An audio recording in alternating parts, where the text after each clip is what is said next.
Good afternoon, everyone. It's an honor to welcome President Clinton to Treasury today to mark the 30th anniversary of the establishment of the Community Development Financial Institutions Fund. President Clinton and I have a long-standing shared belief that increasing access to economic opportunity for people and places that historically have been underserved is crucially important, both as a matter of fairness and because it bolsters our country's economic strength. CDFIs play a key role in achieving this objective. They're better positioned than traditional banks to reach underserved communities and offer essential financial services, from home mortgages to small business loans. And over decades, we've seen them become an increasingly important part of the U.S. financial system. In 1997, there were fewer than 200 CDFIs nationwide. Now, there are more than 1,400, holding approximately $450 billion in assets. The CDFI fund has been a key part of this story. Since its establishment, and across both Democratic and Republican administrations, it's provided more than $8 billion to CDFIs and mission-driven lenders, and $81 billion in tax credits to community development entities. In 2023, it awarded more assistance than in any other year in its history. And one analysis finds that every dollar the CDFI fund invests catalyzes at least $8 more in private sector investment. Behind these numbers are significant impacts on the lives of Americans across the country, and that's been true for decades. But I'd like to focus today on what it's looked like under this administration. Thanks to the CDFI champions in Congress, like Senator Warner, Senator Crapo, and Congresswoman Waters, we've seen the largest ever single investment in CDFIs and also many other actions. When we came into office almost 4 years ago, we were in the depths of the COVID-19 pandemic.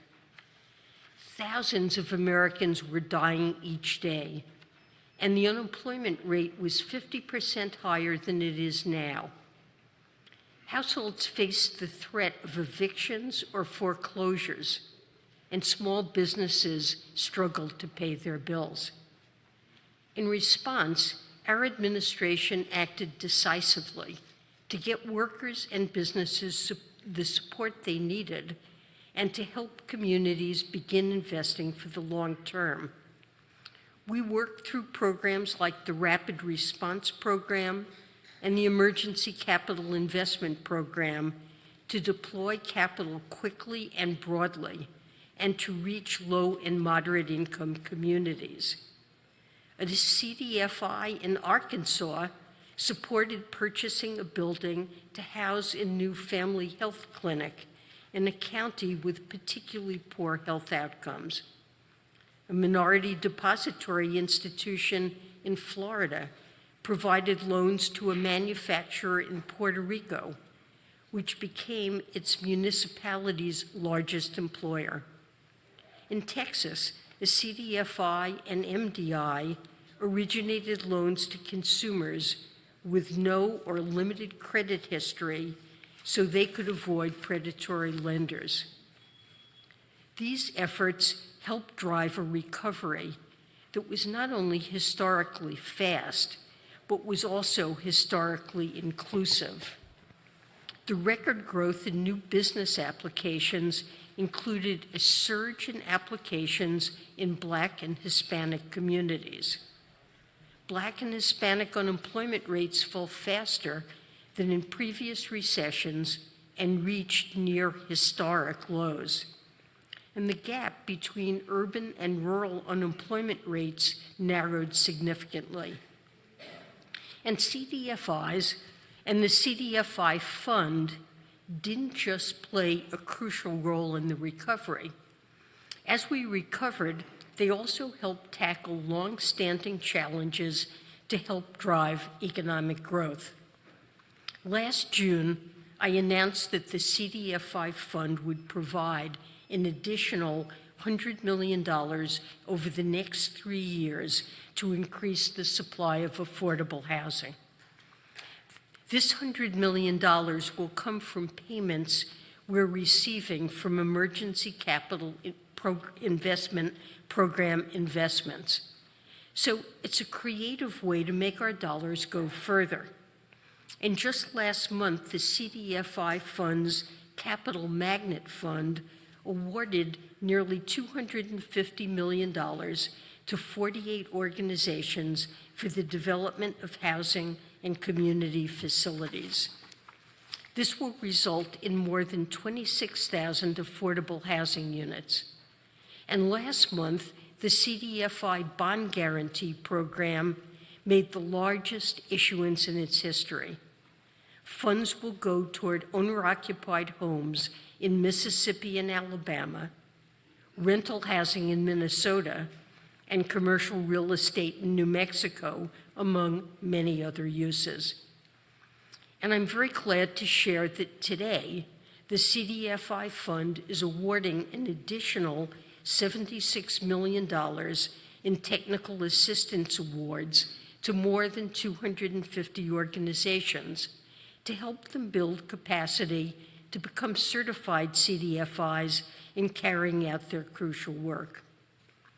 As we step back and reflect on today, it's undeniable that the CDFI Fund has played a key role since its establishment in 1994 and continued to do so in our economic recovery and now in our medium and long-term economic agenda. It's also consistently benefited from support from both parties, such as through the bipartisan Senate Community Development Finance Caucus, chaired by Senator Warner and Senator Crapo. And CDFIs are recognized as a key tool to increase opportunity, not only by many in both parties, but also by the private sector. Over the last 4 years, many of America's largest companies have together committed over $1 billion in cash deposits to CDFIs to increase their liquidity and ability to lend in underserved communities. And Vice President Harris has been crucial in leading this work. There's no question why there's such widespread support.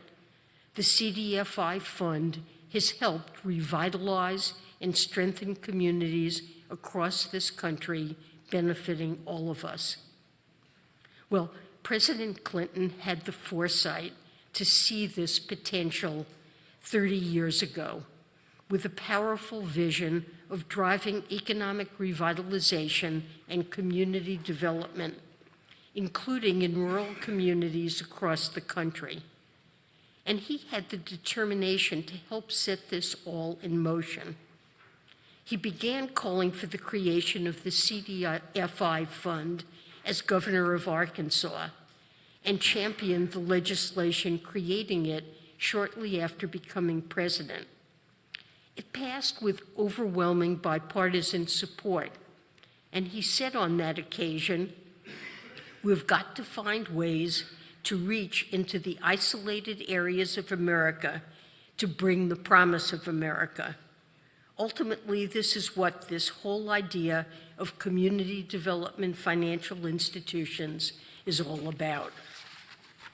Just over 2 years later, I was fortunate to join President Clinton's White House as chair of the Council of Economic Advisors and was honored to have the opportunity to help him advance this vision.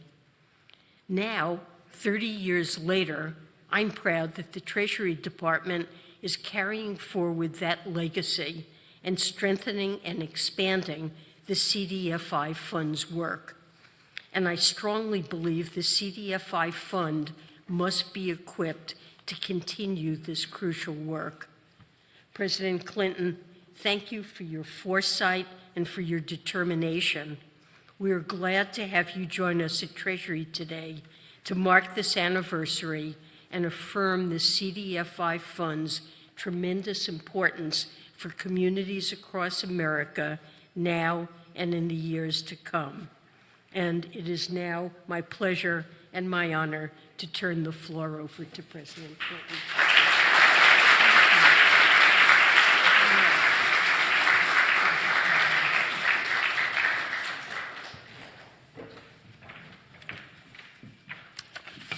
Well, first, Secretary Yellen, thank you for inviting me back to the Treasury Department for this very important milestone and for letting my memory wander back over the years. I just have to say this, I was thrilled when you became Treasury Secretary. And I remember so many of the meetings we had when you were a member of and then chairman of the Council of Economic Advisors. And I wouldn't pass much muster today in the current political environment because I liked it when I had people working for me who disagreed with me. I liked being advised by people who knew more than I did about everything. And you were one. And you've been one great Treasury Secretary, and I thank you for it.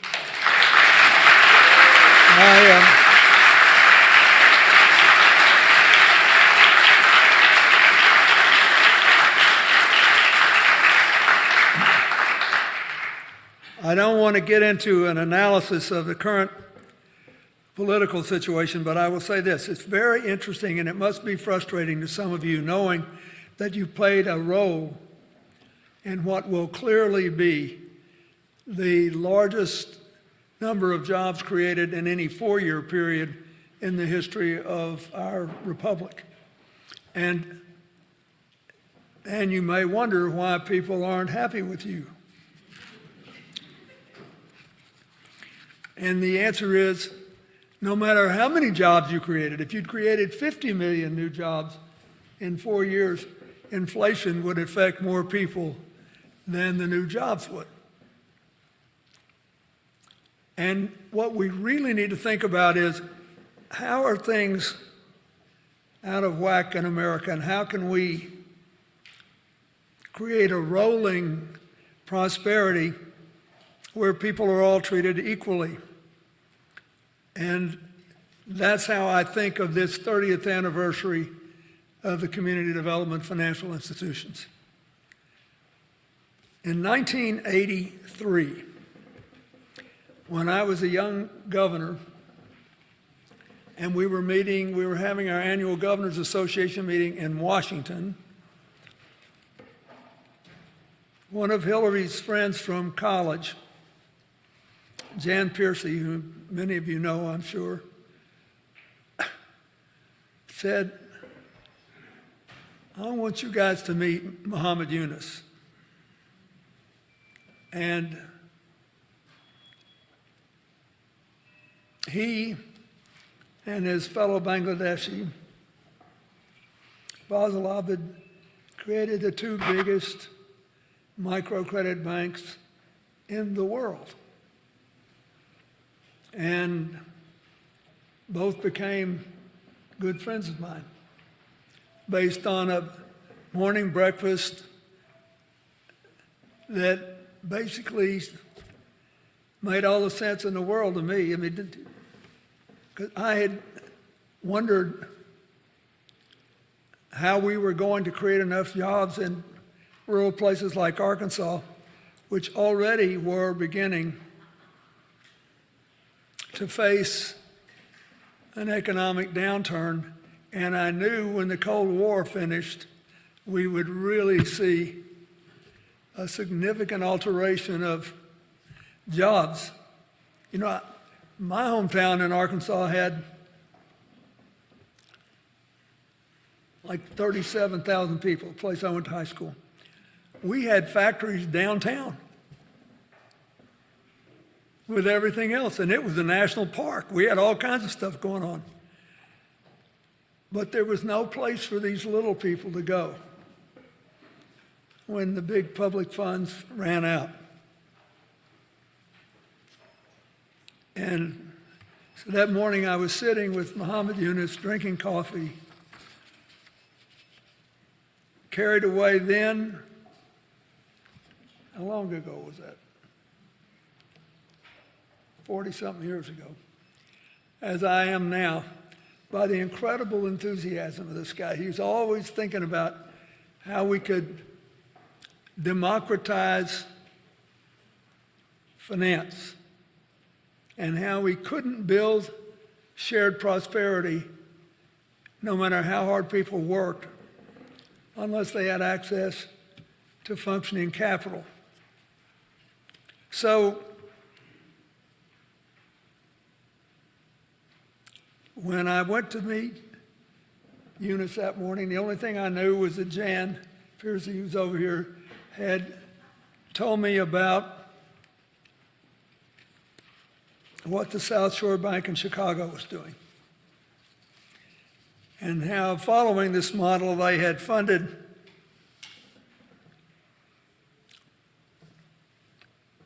Croatian electricians and black carpenters to save the South Side. And I knew it would work in the rural South. So I backed into this. But I just finished a little turn through rural America in the last election season. And it reminded me all over again that intelligence and the ability to work and the commitment to family and community, they're pretty well evenly distributed throughout the whole world. But financing and opportunity are not.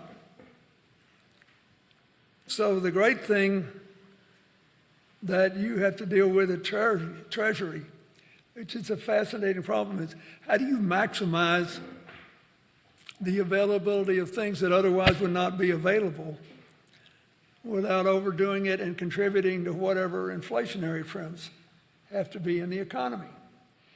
And I have enormous empathy for you because nobody's had to deal with inflation in 40 years in America, which should explain why it was so jolting for people. And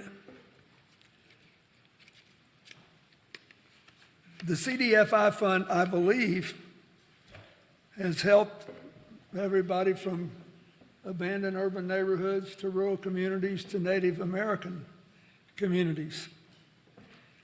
And I still think the model is really important now. We're fixing to see an enormous boost again in America's economic prospects as we go from 60 to 100,000 infrastructure projects across America. As we see what's happened with the CHIPS Act,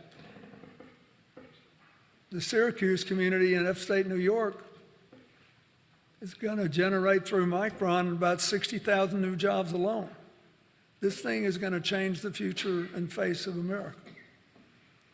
And what we do, the lessons we learn, and whether every American has a fair chance to be part of this prosperity will depend in part on what those of you who are career employees do and those of you who are political employees, what your successors and interests do with the CDFI fund. Because it is designed basically to equalize opportunity through otherwise unavailable access to investment capital that, as you heard the Secretary said, has about an 8-to-1 return on investment. There aren't very many handy investments that you have, otherwise you'd all be rich working somewhere else, that can give you an 8-to-1 return. So I believe that we have to be thinking about now, 30 years after the creation of this fund. We have a model that clearly works. We're moving beyond the inflationary problems. Fuel is already down. If we don't make it worse by getting rid of solar and wind and start having inflation in fuel prices again, we'll be okay on that point. And then we're beginning to get a hold of the housing problem if we don't walk away from the obvious responses. And I want to say that one of the things that I am personally grateful for, I would be remiss if I didn't, is that the fund has worked in all American communities, including Puerto Rico and the Virgin Islands and other territories. And that means a lot to me. My foundation has been heavily involved, especially since the hurricane season of 2017 in Puerto Rico and the Virgin Islands. And you don't have to have a new appropriation. You don't have to do anything. You just have to put the money in places where people can put it to work. And so I think the main point I want to make is that by any standard, this is a great success. It is a great success.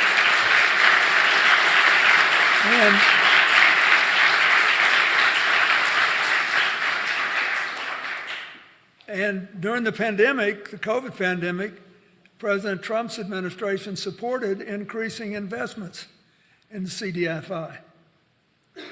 And we should do it again. This ought to be something we can finally put beyond partisan politics. And if you look at what the Biden administration has done with investments in funds for infrastructure and the CHIPS Act, with more new investments going into politically red areas than blue ones, we need to have that kind of principle. Where is the need? Where is the capacity? Where the capacity meets the need, the tax dollars should go. And I just want to say to every one of you, I am very grateful for your service. And I know that there's been so much change churning through America's social, political, and economic life. It has been disorienting. And I told a friend of mine the other night, who's not quite as old as I am, nobody is, it seems, anymore, but I said, you know, I always love change because I found it fascinating. But I realized I had the equipment to sustain it. Not a lot of personal wealth. I was the least wealthy new president since Harry Truman. But through believing that thinking and working and innovating was a way we could all live. Most people don't feel they have that option. And if they're living with a lot of change, it's a burden after a few years, and it's a burden a significant number of Americans just want to lay down. And some of them may not understand that the price of laying down your burden of dealing with uncertainty may be the loss of liberty, the loss of options, the loss of prosperity. The CDFI is one place that Republicans and Democrats, liberals and conservatives have met now for all these decades to give ordinary citizens not pie in the sky, but practical power to make something of their lives. For all of you that have anything to do with it, I'm very grateful. And I hope that you will use this 30th anniversary year to acquaint more people with it. Because the only way we're going to get the price of housing down is to have more affordable housing. And the only way it's going to work is that somebody is able to actually afford what we say is affordable. This is all very practical, real-world stuff, but it will have an enormous amount to do with calming this country down and freeing people, thinking they've done right by their families, they've done right by their kids, they've done right so that they are now free to make the most of their work days. That's how I want you to see what you have done here. It is a great gift to America these last 30 years, but we are now in a position to do much, much more of it at the same time because we have places that are growing like crazy, but behind the growth, there are all these people that still can't get conventional bank loans, that all these needs can't be met. So go out there and celebrate this and say, here's something Democrats and Republicans have supported. Here's something that's people-centered, that's life-centered, that's about tomorrow, not about yesterday. Here's something we don't have to fight about. We are empowered to work together on. I'll always be grateful that you got me to have coffee with Muhammad Yunus that day. 42 years ago. I'm thrilled that he's even older than I am and he's in the saddle finally in Bangladesh. A battle that I helped him fight from time to time over the last decades. You just have to keep going. And Madam Secretary, I thank you for all the innovations, all the good ideas, but especially I thank you for this, because we have a chance to give people the power every day to change their children's futures and to minimize the amount of insecurity they have to live with and uncertainty. And I thank all of you for proving that service in this national government is a noble and good thing if you show up every day with your head on straight and your heart pointed in the right direction. Thank you.